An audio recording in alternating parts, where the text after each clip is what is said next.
subscribe? Darling Radio, watch and subscribe. Man, you know what? Y'all remember this woman, Sydney Sweeney? Y'all remember her? Sydney Sweeney, I think that's her name. She's an actress.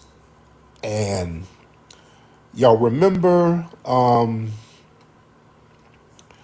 little while ago, not too long ago, the white girl, Sydney Sweeney, I think that's her name. She did this American Apparel ad. It was like some ad for jeans. And they were trying to, it was almost some eugenics type stuff. She was like, yeah, I got good genes. And it was jeans spelled with Gene.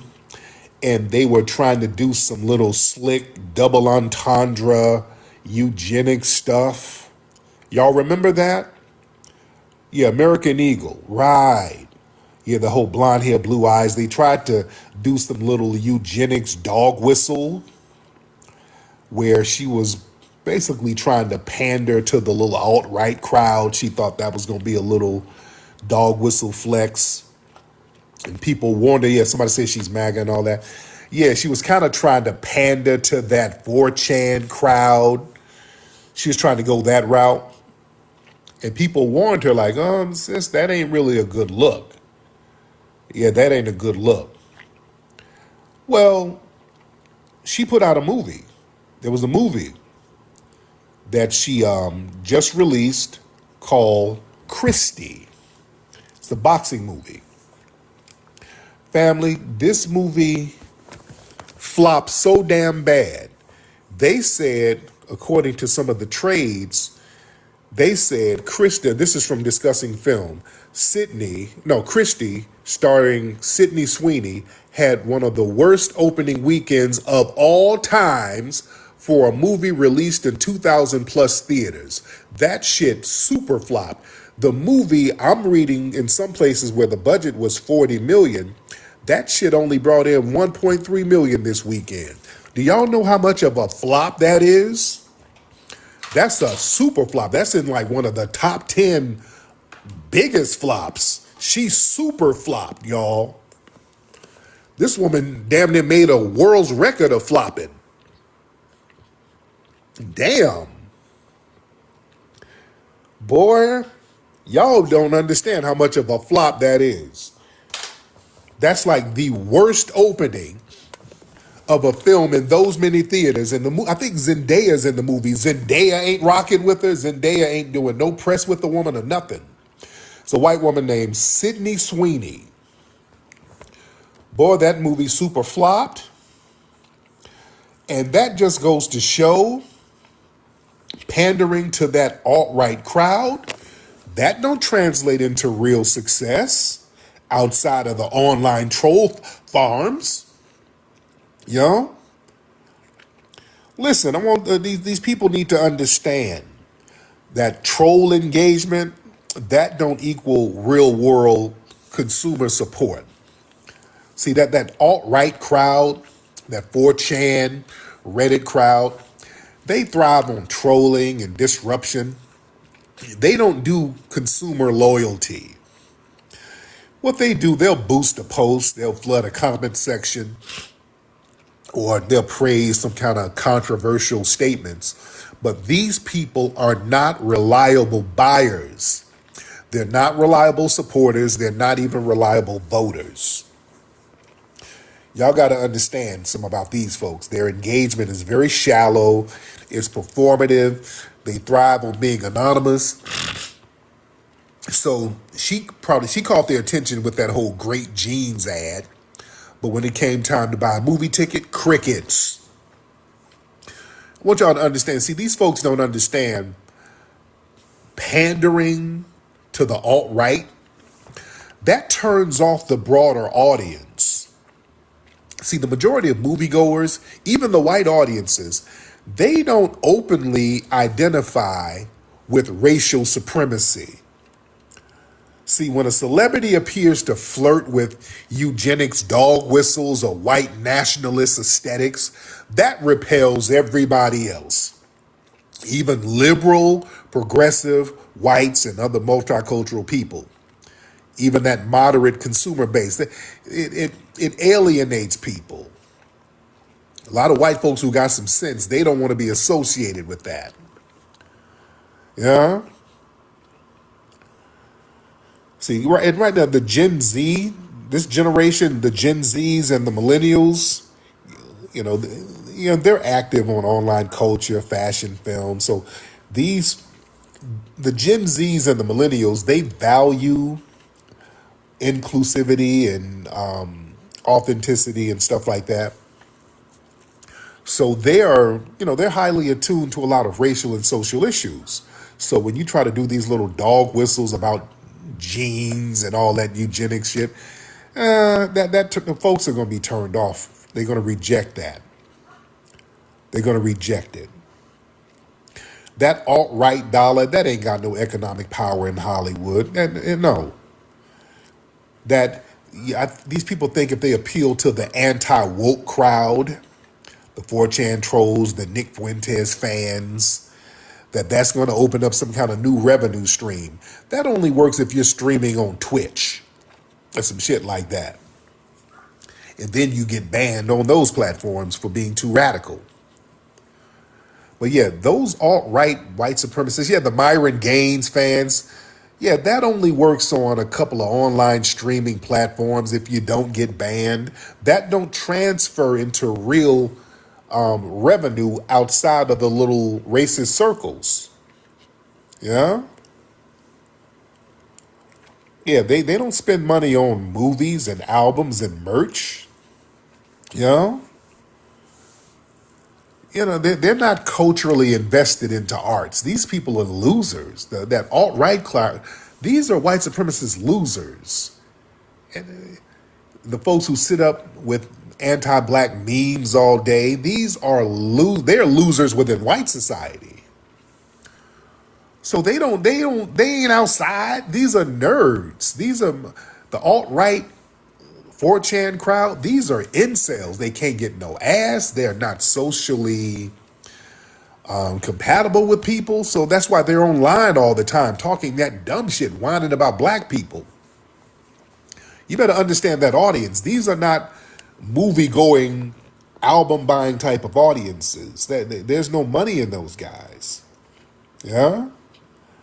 That's what Kanye learned the hard way. Because Kanye, and I talked about that the other day, he was trying to pander to that crowd. You remember he was running around here hanging out with Nick Fuentes and Candace Owens and all these people and hanging out with all these other races. What, is Rodrigo in here? Let me see if Rodrigo is in here. But, Kanye was trying to do that. He was trying to pander to that alt-right crowd, talking all that crazy stuff, that Jewish stuff. He was really trying to pander to them because he hears them say all that nonsense online, and he saw Nick Fuentes say it, and there was a big audience. So he's like, oh, man, that's going to be a base for me. And he did all of that anti-Semitic talk, and the alt-right basically abandoned him. Yeah? They abandoned him. He lost his core black and liberal fans. The album sales and the Yeezy sales kind of went down. So he went from a global cultural tastemaker to basically he's an isolated figure, a man with no country. He's running around now apologizing to rabbis. Yeah, so these people are learning that white supremacist crowd, that's not a good audience to pander to. They'll uplift you just so they can use you, then they'll discard you. They don't really embrace the Sweeneys or the Kanyes. They'll elevate them temporarily as tools to kind of validate their ideologies. Once the controversy fades, because their whole thing is to owning the libs or triggering the blacks. They think if somebody says something and we're upset about it, that's what they get off on. They don't care about nothing else.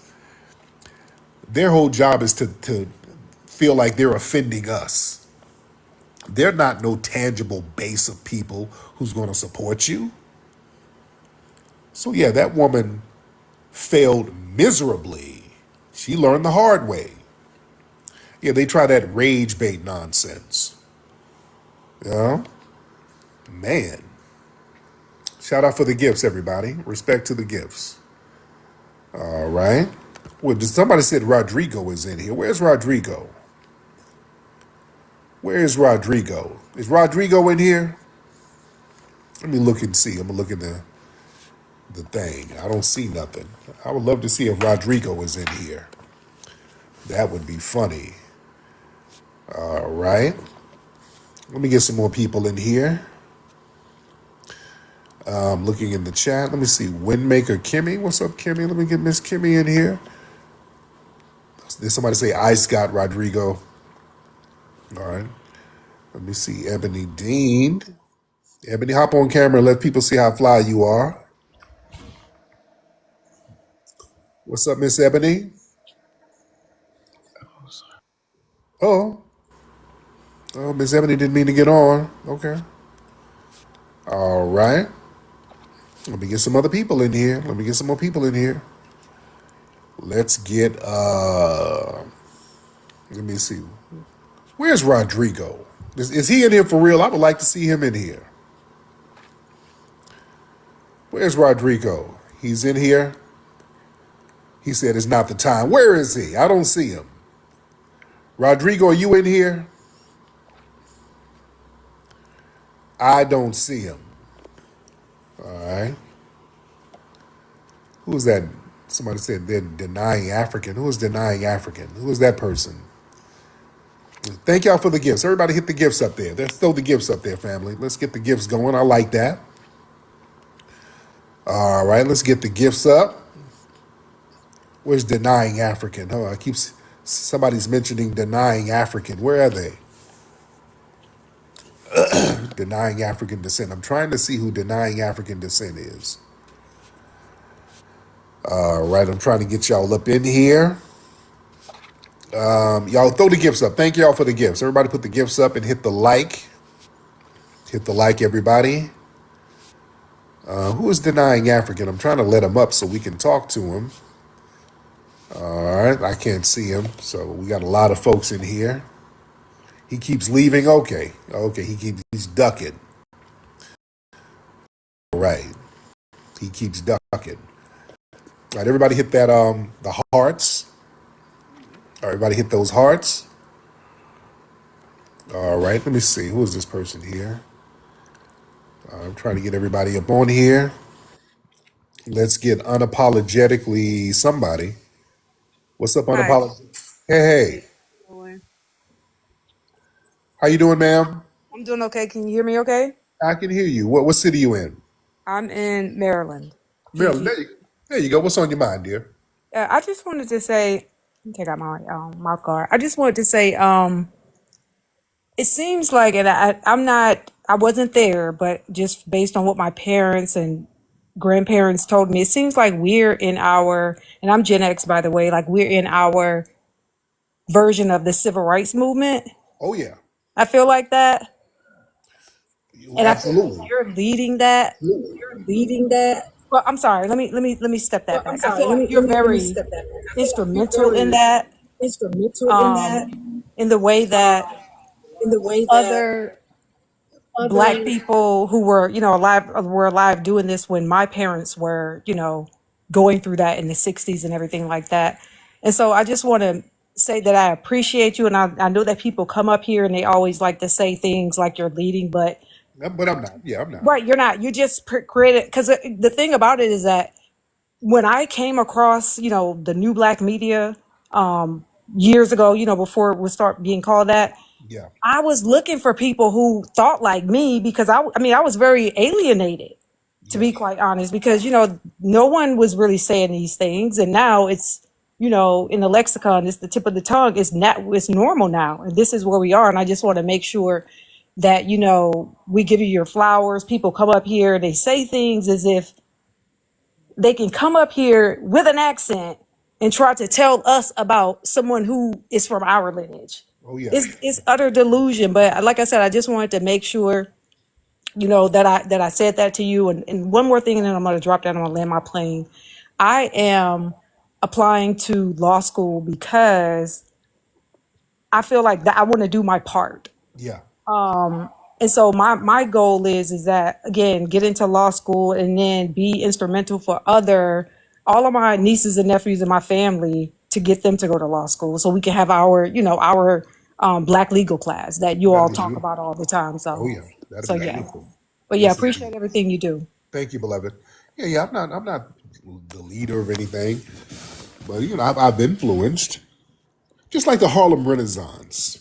The Harlem Renaissance, there's a brother named Alan Leroy Locke, and they often refer to him as the godfather of the Harlem Renaissance. Now, when you think of the Harlem Renaissance, it was just a movement of black progressiveness, black arts, black literature, black style, black culture, and just showing the beauty of who we were. So there was no real leader of it, but you had people who were instrumental in promoting what it was. Like Alan Leroy Locke, they look at him as the godfather of it because he wrote a book that basically articulated the blueprint of the Harlem Renaissance. He had a book called The New Negro, and that came out in 1925. Now, the Harlem Renaissance had started before that, but that book kind of really broke down what it was really about. It just really articulated a movement that was already happening. You know what I'm saying? The Harlem Renaissance was happening, starting around 1917, 1918. It was already popping.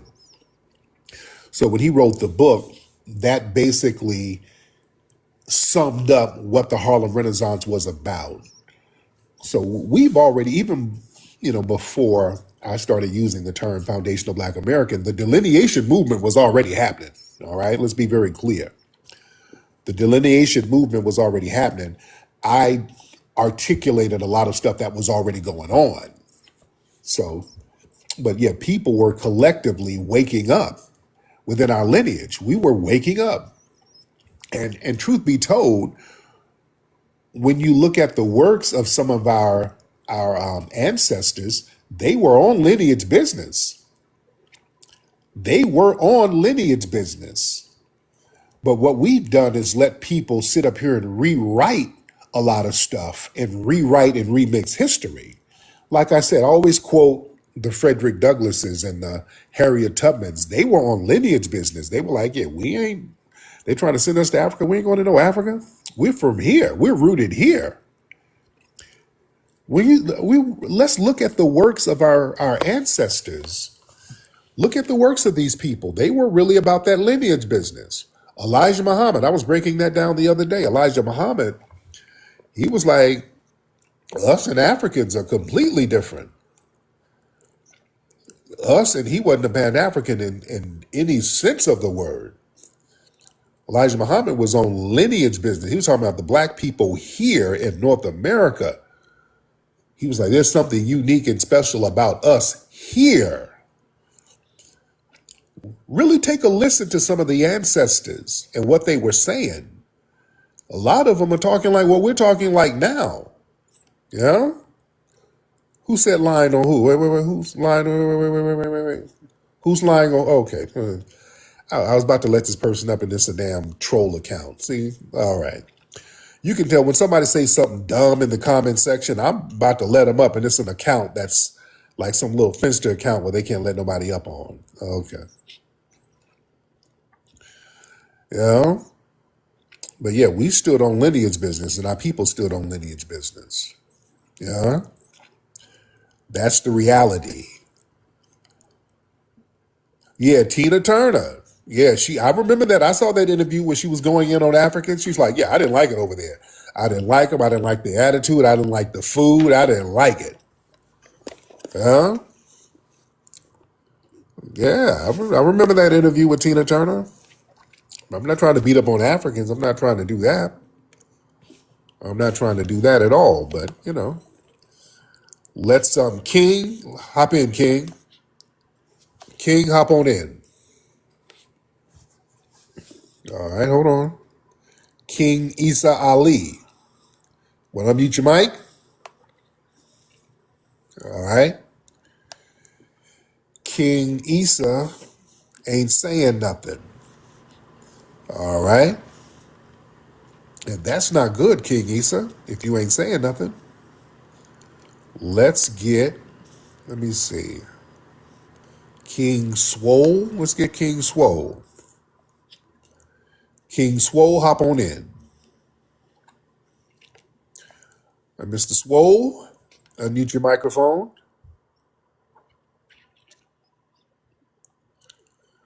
All right. Can you hear me? Can you hear me? Yes, Swole, how you doing, sir? Oh, I'm doing great, man. It's your boy. It's your boy King John Horst from Twitter. Oh, there you go. What's up, brother? Yo, I'm good, man. I'm good. I'm glad you over here. I'm in my car, so I'm trying to make sure I hear you good. But you can hear me? I can hear you, brother. What's on your mind? Okay, perfect. Man, I'm great. I'm great. I'm so happy to speak to you. I want to just give you your flowers, of course, as always.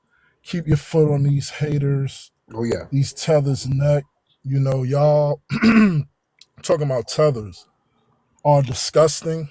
The things that you do to us, FBAs, you need to get your ass whooped because we helped y'all so much, and all you do is try to destroy. You know, it's like, and we see you, and to be honest, I'm glad that you guys are doing that because 20 years, 30 years in the future, when you guys are not being able to come over here anymore because you already see the number 7,500. So Trump ain't playing with y'all. Mm-hmm. When y'all can't come over here no more, and all of the stuff you've been saying about us, and you got to deal with your own homeland, and you got to deal with all these Chinese people you letting come over there and take over your stuff, and you want to build with everyone except the only people who tried to help your stinking ass. You'll have Twitter, you'll have TikTok, you'll have all these rooms where y'all sit up there and talk crazy about us. You'll have your evidence on why we not dealing with y'all no more. Mm-hmm. And it ain't gonna be nobody's fault but yours. So Flex, just keep doing your thing, Tariq. I love you, brother. I appreciate you. And let's just support our brother because you got these pimp preachers who are getting money off of the community and they ain't doing a damn thing to help us. Mm-hmm. So when we have people who are trying to help us, spread that love, FBA family, support them, and just don't be afraid to build and do your thing. I'm out. Peace. My brother, man, respect to you. Respect to you, King Swole in the Yeah. building. Life with K. You okay? K, did you mean to hit the phone? Miss K, did you hit the thing by mistake?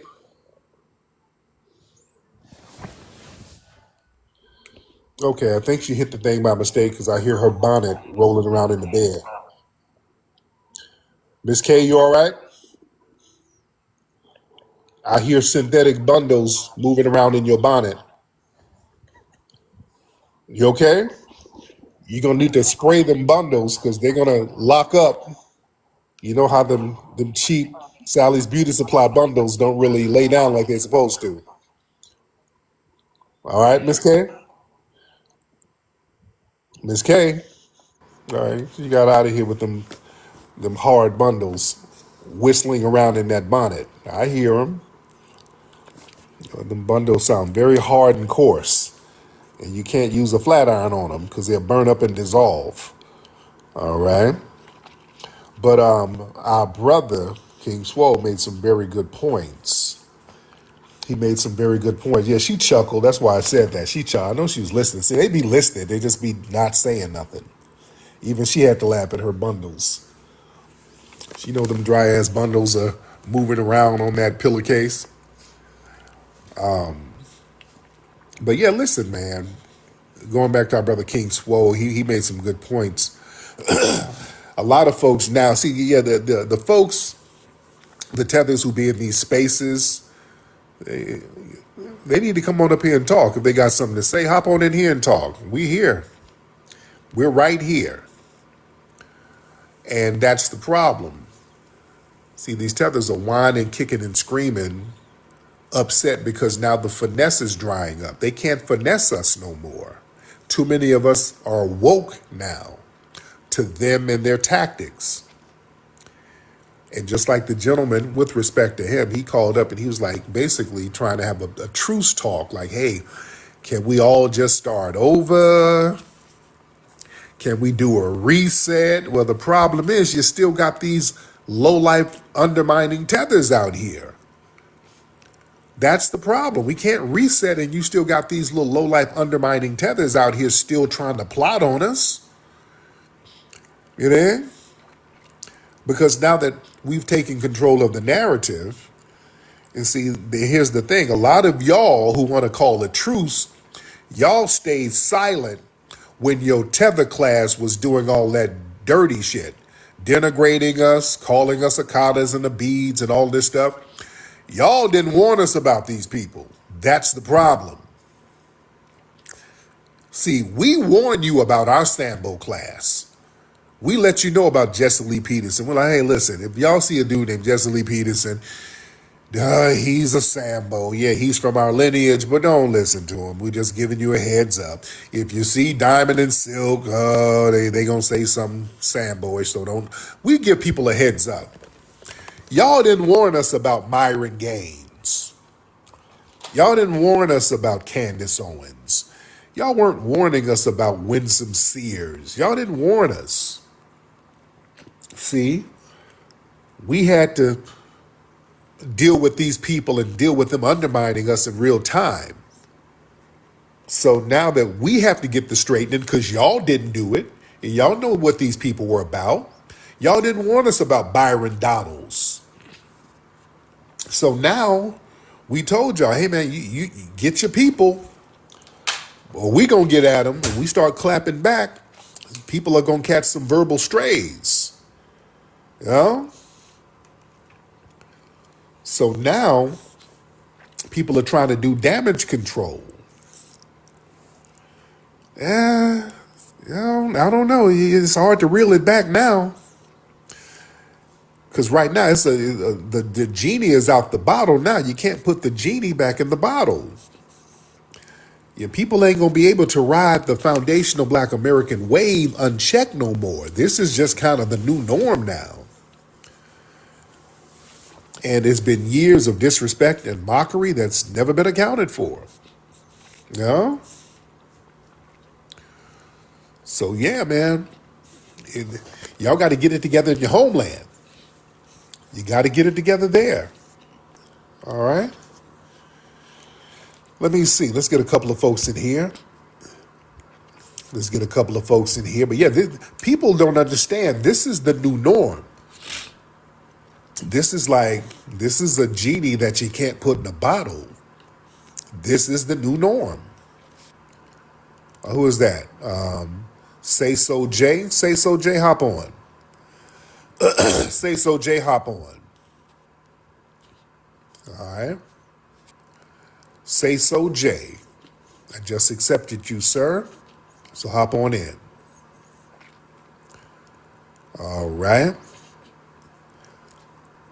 Yeah, the new norm is delineation.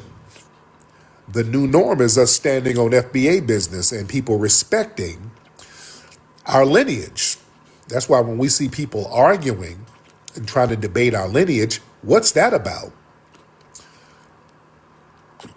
What are you trying to debate? Let me talk to some of the non-FBA, especially the tether class and the people who be in these spaces.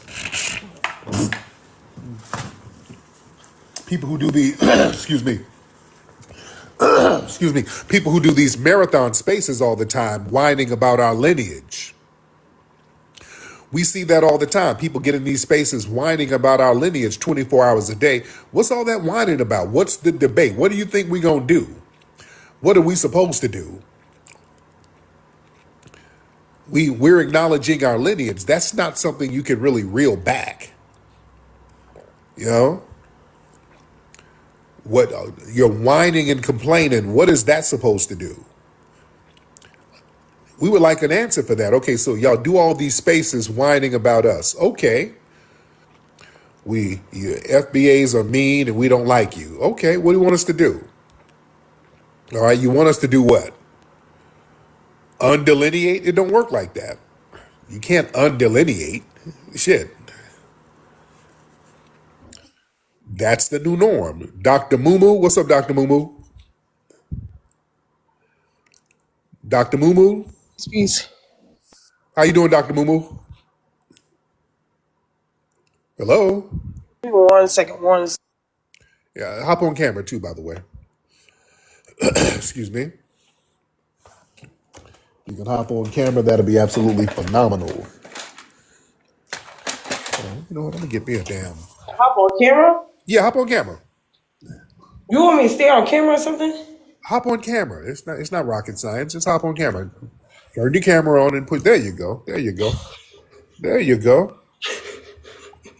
What's up, Dr. Mumu, with that cheetah print damn What bonnet? to do, Sammy? How you doing? I'm alright, chilling. Oh, what happened? Nah, it's just 3 in the morning. You feel me? Oh, what happened, Dr. Mumu? What do you mean? You froze up. Oh, what happened? What happened? Uh-oh. What, do you want me to keep my camera on or something? Yes. Get back on camera. We're talking. Oh, I don't really want to keep my camera on for too long. You feel me? Because I want to turn off We the already light, saw and you. it's yeah, All right, and we it's already 3 in the saw. morning too. So I'm trying to lay back down. Girl, turn your camera on and stop bullshitting. You sound like you're running from the police. Girl, what you Well, doing? I do run from police, so let me go ahead and run away. All right, yeah, you must be doing food stamp fraud or some shit. All right. You shouldn't be a damn fugitive. Shit. You shouldn't be stealing damn EBT cards. All right. That's your problem. Can't get on camera. Lord. You claiming your neighbor's kids as dependents. You over here doing all types of little welfare fraud. Where you gotta hide. What the hell you hiding for? Please. Nobody know about your little scams. Nobody know about your little hood scams. I had a homeboy one time back in the day. He was a low-level hustler. He was a good dude, but just a low-level hustler. This dude, he sold dro. He wasn't even moving no real weight. He was. I used to call them the $300 drug dealers. This dude was moving like a little dro here and there. He wasn't even moving no hard. He wasn't moving. This dude thought he was Nino fucking Brown. This nigga, we go out the house, he wearing shades with a briefcase. Like, nigga, put that up. Dude, he was one of them. Y'all ever seen these dudes who they think they're more important than what they are? Like, hey man, you know, we can't be talking on these phones, you know, we gotta watch what we say on the phone. Nigga, you sold $40 worth of weed yesterday, nigga. Shut up. Ain't nobody tapping your phone over that $40. Calm down, dude. Oh, this dude, he swore he was Nino freaking Brown. We be out here. I think those helicopters following us. Hold on, make a left right here to ditch him. Nigga, ain't nobody following us over your weed bags, nigga. Nobody's following us, dude. Calm down. It's one of them. That she remind me of that. That's what she reminds me of. I can't be seen.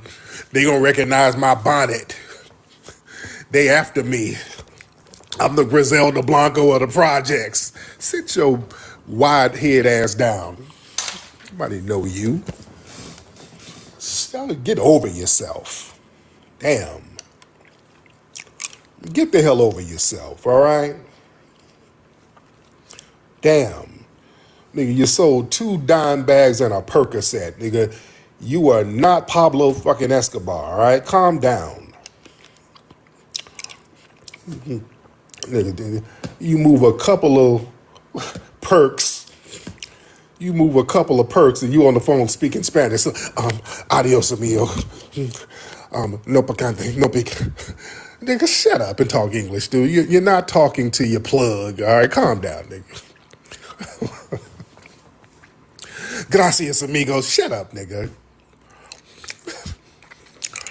Nigga act like he talking to some damn, like he talking to El Chapo or some shit. Shut up. Calm down. I hate these old low-level people think they doing more than what they doing. Calm down, man. Just sit down somewhere. You know? That chick on the phone with the bonnet, that woman, she done flipped an EBT card and got $150. Now she act like she Heidi Fleiss or some damn body, like she's a big-time hustler. Woman, sit down. I can't be on camera now. The streets is watching. Ma'am, you are in a Section 8 apartment. Ain't nobody watching you except rats and roaches. All right, calm down, Tarquasia. And nobody's watching you. Calm your ass down. All right, you're not a trap queen. All right? Get over yourself. If you're looking for a festive night out with real energy, pull up to the hilarious Harvest Hangout at the Hidden History Museum on Saturday, November 15th at 7 p.m. This is not your regular comedy show. We're talking live comedy, culture, and straight up good vibes inside one of the most unique venues in Los Angeles. Hosted by Tariq Nasheed and Dwan B, featuring comedy heavy hitters Chris Spencer, Daphne Springs, Mario Hodge, and more surprise guests in the building. You don't want to miss this. Complimentary dinner is included, so come eat good, laugh hard, and connect with real people. So we want to see you in the building. Go to hiddenhistorymuseum.com to get your tickets now. That's hiddenhistorymuseum.com.